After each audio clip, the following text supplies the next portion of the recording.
For years, sharp-eyed viewers of Muscle Car of the Week have been noticing that there's more than just muscle cars in the brothers' collection. So for those who are focusing on the cars in the background, looking for something new and interesting, well, this one's for you.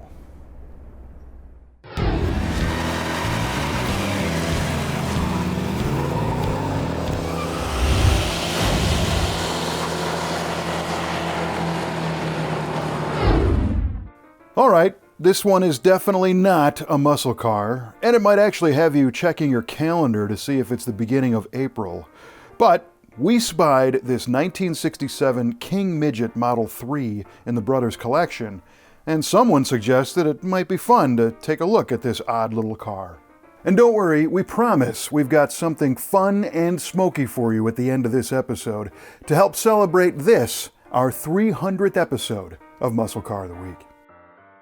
So this is a King Midget. It's a real car. It was built between 1946 and 1970. Initially, it was a kit you put together yourself. At the end, they sold them turnkey. And just wait till you turn the key on this one. Lighting off a King is not the life-changing experience of a hopped-up Hemi. In fact, it's more like a lawnmower without the blade. And this version sports a ferocious, air-cooled, one-cylinder Kohler K301 gasoline engine, mustering up a sapling-pulling 12 horsepower. But believe it or not, it drives pretty well. So it's pretty amazing, but this thing is legal for public roads. It will do, I think, 50 miles an hour. I'm not sure I'd want to go that fast in it. I don't know. If I was feeling adventurous.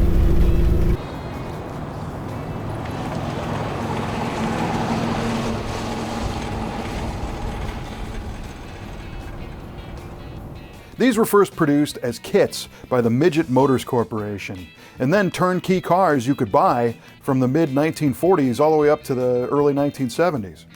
It was once marketed as a 500-pound car for $500, the world's #1 fun car, and the world's most exciting small car.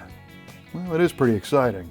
They were street legal, with estimates of nearly 5,000 of these built. So the King Midget is actually pretty darn comfortable to drive. It's not really a fast car. It's definitely not a muscle car, but it's kind of fun. The company history is pretty interesting, being built from the ground up by two World War II Civil Air Patrol pilots, Claude Dry and Dale Orcutt, who envisioned a small, inexpensive car that anyone could buy. Dry and Orcutt pulled it off, running a successful car manufacturing company for decades, one that you may have never heard of. And while this pint-sized roadster might not be the reason you came to Muscle Car of the Week, it is a peek into the diversity of the brothers' collection, and a neat little piece of American automotive history. We'd love to hear your comments about this silly episode of Muscle Car of the Week. And don't forget, you can push the button to subscribe so you get our next episode delivered right to your email box. Thanks to the Brothers Collection for letting us play with their goofy toys. And traditionally, we close each episode with a giant smoky burnout. Ain't gonna happen with this car, but don't worry, we've got you covered.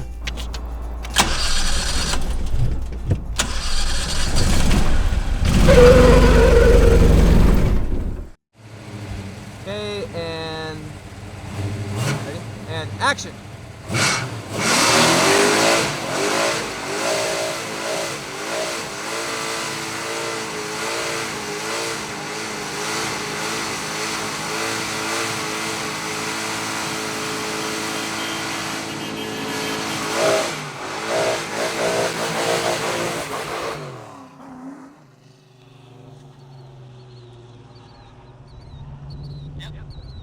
Oh my God!